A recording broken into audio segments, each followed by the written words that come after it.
Okay, you all set? All right, I'd like to welcome everyone to a regular meeting of the Monroe Town Board for October 13th, 2020, and ask the clerk to call the roll. Councilmember Hogan. Here. Councilmember Newman. Here. Councilmember Van Tassel. Here. Councilmember Donahue. Here. Supervisor Kuznier.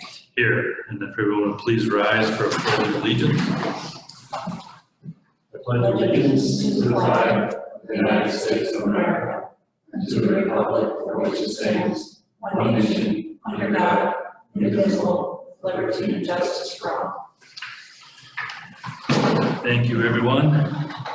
Item one on this evening's agenda is approval of minutes. We have one set for September 21st, 2020, which was the Town Board Solar Workshop. I'm not sure if all board members had a chance to review that. Any comments, corrections, any comments? If not, I'll entertain a motion to approve those minutes. So moved. A discussion? Hearing none, all in favor? Aye. Any opposed? The minutes are approved unanimously. Item 2 on the agenda I have is to set future meetings and workshops. I spoke with Jeffrey. We do have a budget workshop scheduled for this week. I asked him if he would need another one.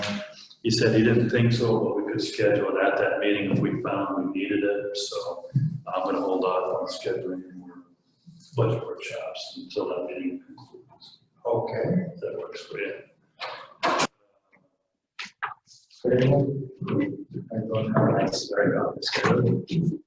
Item number 3 on the agenda, just a quick update on COVID-19.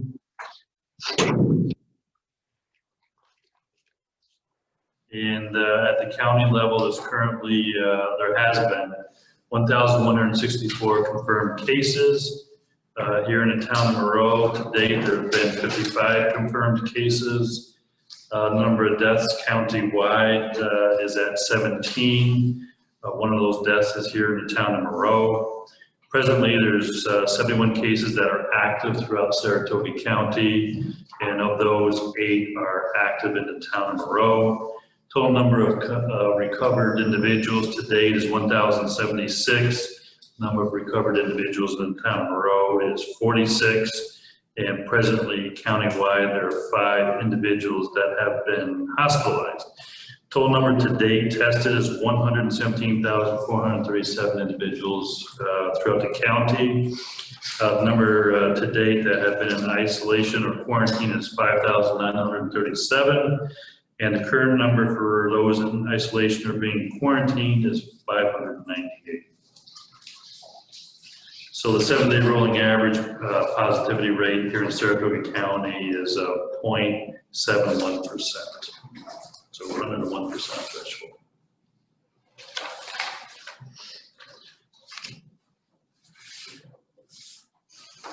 Next item on the agenda is the annual inspection of fire extinguishers.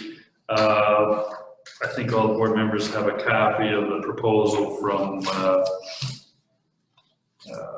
actually it's from Peter, who handles buildings and grounds for us. And this is for the annual inspection and servicing if necessary, as well as the replacement of portable fire extinguishers for all town buildings, vehicles, etc. And it includes the inspection and servicing for the K-type extinguishers at the softball quad concession stand at Betar Park. We have 2 quotes. The third vendor did not provide a quote. The ones that we did receive, the first one is from B-Land Equipment out of Troy at an amount of $1,724.84. The second vendor is New York Fire and Security here in Glens Falls. Their price is $1,644.95. Peter's recommending that we use New York Fire and Security again for 2021, as they have the best price and are already familiar with our facilities. And this cost would be spread out across the various departments, so break it down. Anybody like to move that? Motion to approve. So moved. Second. Any discussion? All in favor? Aye. Any opposed? Motion carries unanimously.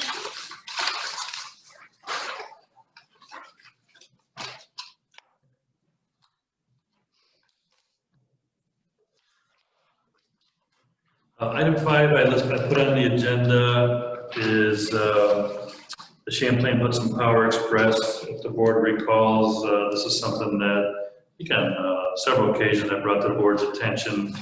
That underwater power line will be coming down from Canada, and it's going to enter it's going to be underneath the Hudson River, and it will enter our town over by West River Road. Is going to follow the railroad tracks through our community. At some point, I think I actually signed authorizing them to cross town roads with the authority of the board, and they have an amended, is this the one that's amended? Says that, I read the letter that I received just for the record. It's to Theodore T. Kuzniak Jr., Town Supervisor. It's from Phillips Little LLP. It's in relation to the Champlain Hudson Power Express. It says, Dear Supervisor Kuzniak, we represent CHPE LLC and CHPE Properties, known as the applicants, with respect to certain aspects of the Champlain Hudson Power Express project, which will transport clean renewable power from the Canadian border to New York City metropolitan area. Project entails the installation of 2 cables approximately 6 inches in diameter and fiber optic cable along an approximately 330-mile route. Approximately 192 miles of the project are underwater or pass beneath various water bodies. At a certain point, the project transitions between these underwater body portions to the land-based portions of the project, and that's where the town of Monroe becomes involved. In conjunction with the project, the applicants will apply pursuant to public lands laws, section 3, subsection 2, for a grant of easements and lands underwater from the New York State Office of General Services.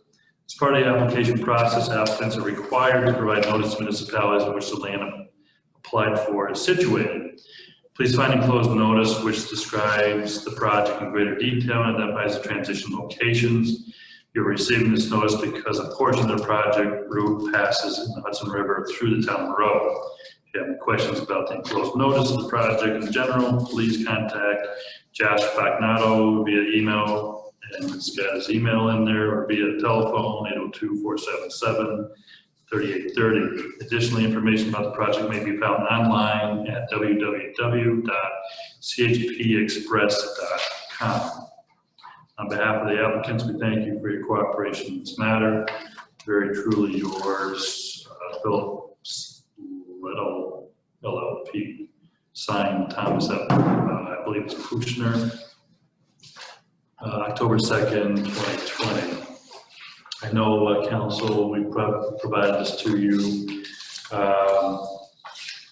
Today, I received another correspondence from Young and Summer, I guess. LLC, Summer, you received that as well? Yes. And that's because there's been an amended petition to the PSC? But it has nothing to do with the area anymore. All right, so does that require action on the town's part? All right. So then let's just update the board on where we are with that.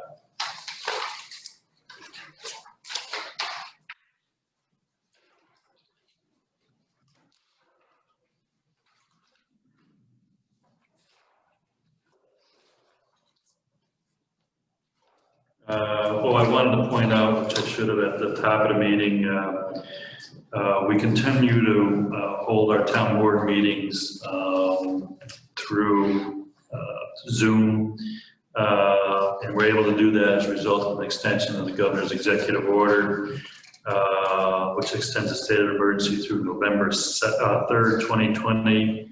And this further extends the right of municipal boards to hold meetings via video conferencing if they choose through November 3rd, 2020. As you're aware, the prohibition against public meetings expired on June 1st, 2020, and therefore municipal boards can choose to hold meetings, number 1, in person completely in compliance with CDC and DOH guidelines, and less than 50 people, number 2, video conference completely, or number 3, a hybrid of in-person and video conference. So that's how we're able to continue doing this electronically. Next item on the agenda, I have listed as Medicare reimbursement. As the board is aware, for council member Donahue's benefit, in previous years, it came to my attention that when I was supervisor, that we did not have the legal authority to pay some of our retirees their Medicare portion of Advantage plan, and we have a retiree who just signed up and is eligible for first quarterly payment. What we've done is we've rectified the situation that all employees now that are retired now have on record resolutions that authorize the supervisor to pay them that. So we will need a resolution to also allow the supervisor to pay this retiree. So I have a resolution here and ask the board to entertain moving it. Says, whereas the town board has authorized a partial reimbursement of Medicare for eligible retirees on the Medicare Advantage Health Plan, and whereas retiree Lori Pike enrolled in the Medicare Advantage Plan on July 1st, 2020, so be it resolved that the town board hereby authorizes Medicare reimbursement payments for Lori Pike in the amount of $289.20 quarterly. So somebody would like to move that. So move. Second. Any discussion on it? Hearing none, all in favor? Aye. Any opposed? Motion carries unanimously. Just quick, I've got two items in here that I didn't get them on the agenda, so I'm going to bring them up, and I apologize for that. Under supervisor items, they're both highway requests. The first one is for tree work. We have a request from Paul to do tree work for the town, and we have three vendors that have provided quotes, and the purchase request from Paul is in the amount not to exceed $5,600. First vendor that offered services is Adirondack Tree Surgeons, Gansford. The second is Richard Sears Tree Experts, and the third is Tree Care by Stan Hunt. The money would come from account DB 5110.457, which has a current balance as of October 2nd of $8,000. Specifically, all trees to be taken down are between 18 inches and 36 inches in diameter. It appears that Tree Care by Stan Hunt would be the lowest bidder.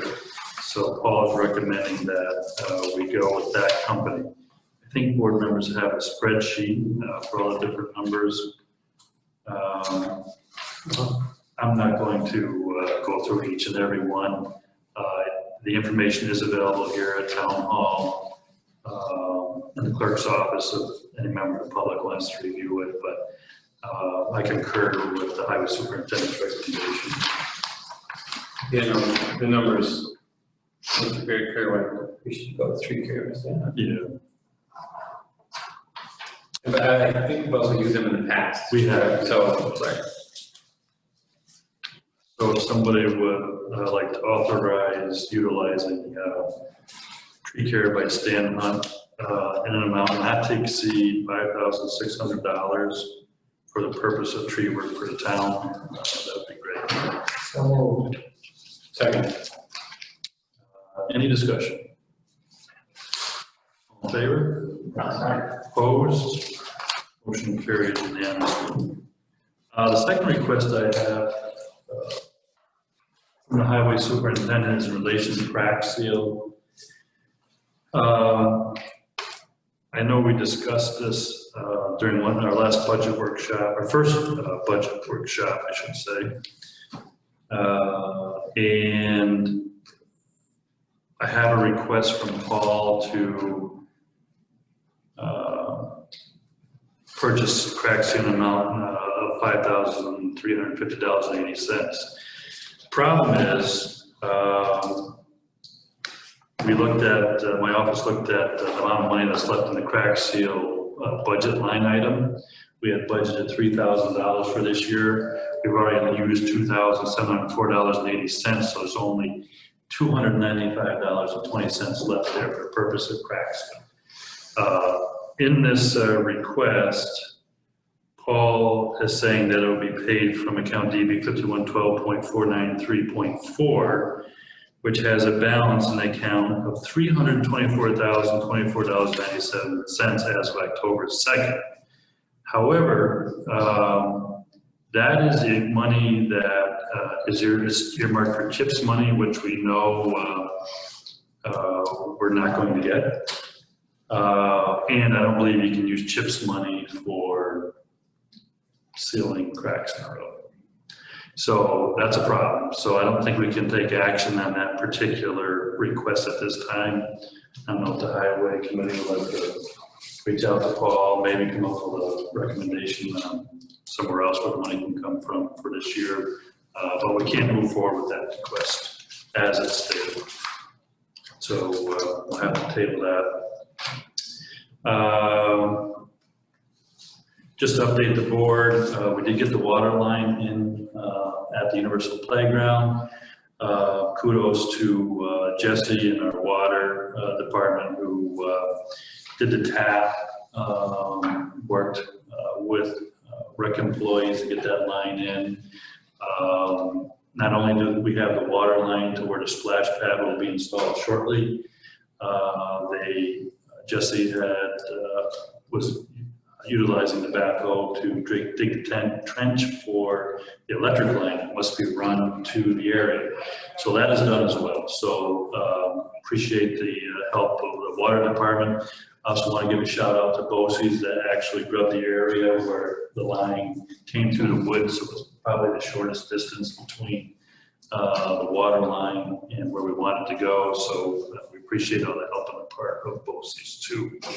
I'll be signing probably tomorrow the purchase order for the equipment that the town board authorized a while back, and that'll keep us on track for getting it installed here before the frost comes. So very happy about that.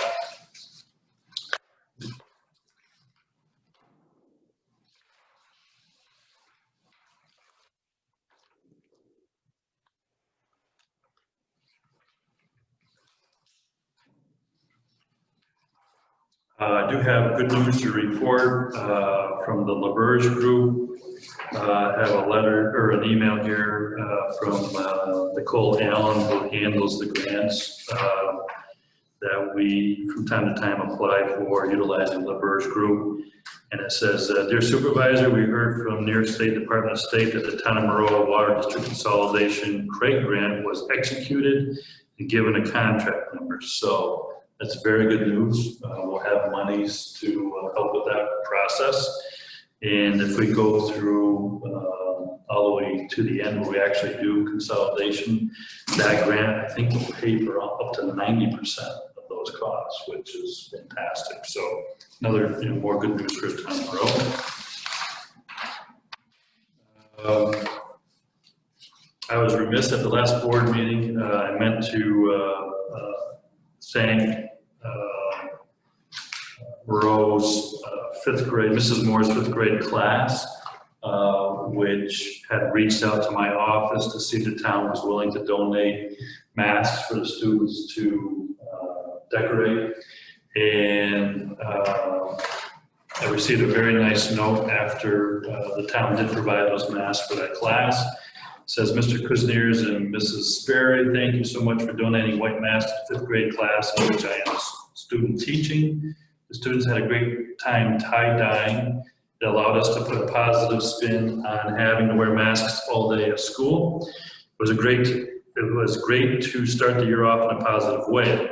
We wouldn't have been able to do this activity without your donated masks, so we really appreciate your generosity. Sincerely, Taylor Tilford, Mrs. Moore's fifth grade class. And I have a picture of all the students, which is posted outside my office.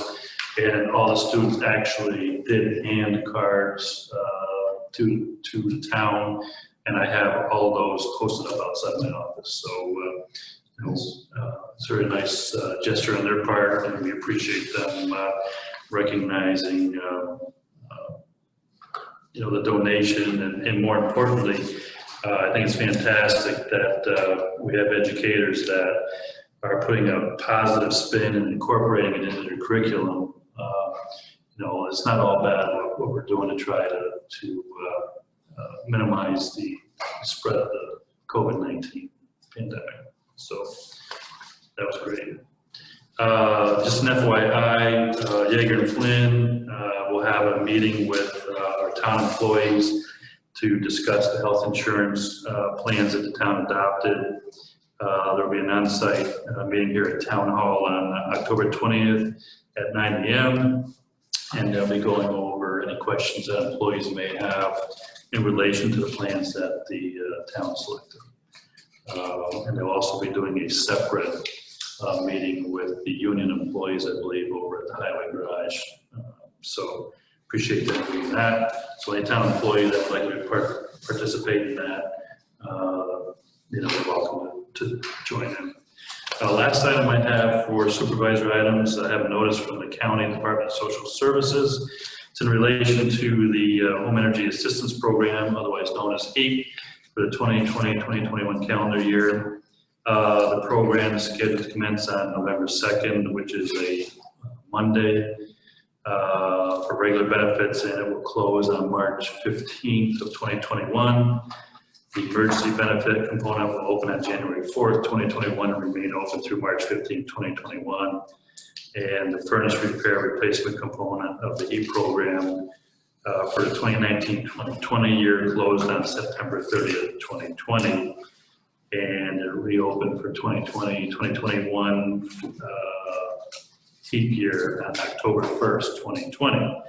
I do have a schedule of the benefits based on income and household size from 1 to 11. The monthly income ranges from $2,610 with a household size of 1 to $7,378 for a household size of 11. The regular benefit amounts for deliverable fuels, which include oil, kerosene, and propane, is $675. Undeliverable wood products such as wood, pallets, coal, corn is $525. And the amount of benefit for utilities, municipal electric heat, including natural gas, is $350. So anybody needs more information on that, they can reach out to my office. We're going to put it on the website as well for our residents for point of reference. Committee reports. Does anybody have any committee reports? Yes. Yes. So as far as highway, I'd say about the road crossings. Talked to Paul, he's pricing out signs. Good. He's coming back with numbers around $350 for one crossing. He did indicate that he'd be happy to do a crosswalk for the school if they were to purchase the signs. Okay, I can talk to folks as the liaison to the district. I can do that. Okay. Basically, that's it. Okay. Thanks for tracking that down. We just got a couple. I'm sorry. Go ahead. I'll be very quick. Councilman Newman brought up last time and asked about the local long distance internet to telecom stuff, and we were in the middle of working through that process of doing a complete discovery and work with Jeffrey. We've identified all locations that currently have telephone service and or internet service delivered. It's spread across 4 different carriers. There's lots of opportunity for some consolidation. There's really only one carrier, which is Spectrum, that would have the ability to directly consolidate and deliver to the addresses we have. So they're taking a look at it. Magnify, which is an old Cornerstone, they resell Spectrum, so they can do it also. So they're going to also take a look at it. And Jeffrey will compile those numbers. We'll hopefully have it for the next town board meeting.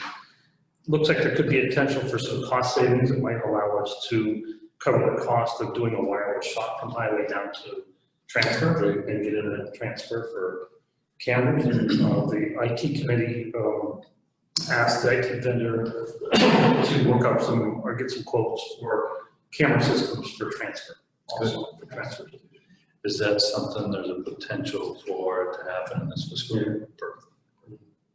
Good. And then on personnel committee, just as an update, for the clerk's position, I've compiled a list and I'll review it with Councilman Newman. I'll give you a copy. We've got 30 applicants that have submitted, 27 of them are town residents. I know you had a strong desire to have us interview every town resident, so. If you felt they were a possible fit for them. I'll review that and we'll make some recommendations, and we'll do that at the meeting if you have time. Yeah, sure, great. My office has been not happy with the speed at which I'm moving forward on that. I'm aware of that. All right, great, thanks. Executive session. I got one. I'm sorry. Okay. Maybe one of those 37 days or something, I want to apply for the code enforcement officer's job. We've got to do something. I went and saw that last week, and he is burned right out. I mean, it's, this is a full-time guy, it's only going to get, it works, workload's going to get worse, it's progressive work, so is everything else, plus we've got some big developments going on and stuff. And he is just working right out. We've got to do something with that code enforcement officer's got to fill. I just thought this is way here, something like Citrus or something like that, and it's gonna cost us some money. We gotta get that, we keep looking at the paper and nothing materializes.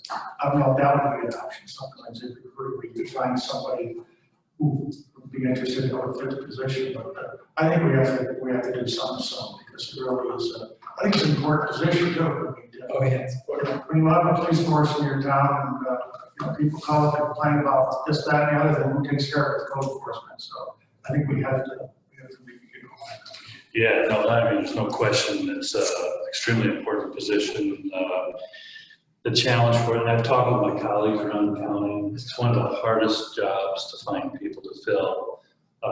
And it's doubly hard because even a part-time code enforcement, it's a civil service position. So, we have to go off the list, and there's not a lot of people on the list. And, but you're right, we need to move forward. I don't know if the personnel committee wants to work on that as well. Yeah, talk about it.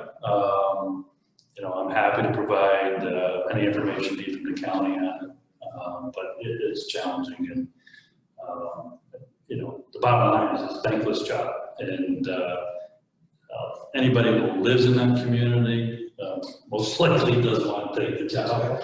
And we were fortunate that we had somebody in there that actually lived outside our community, and so therefore you're guaranteed that level of independence from the town. But anyway, no, that's something we need to take care of sooner rather than later.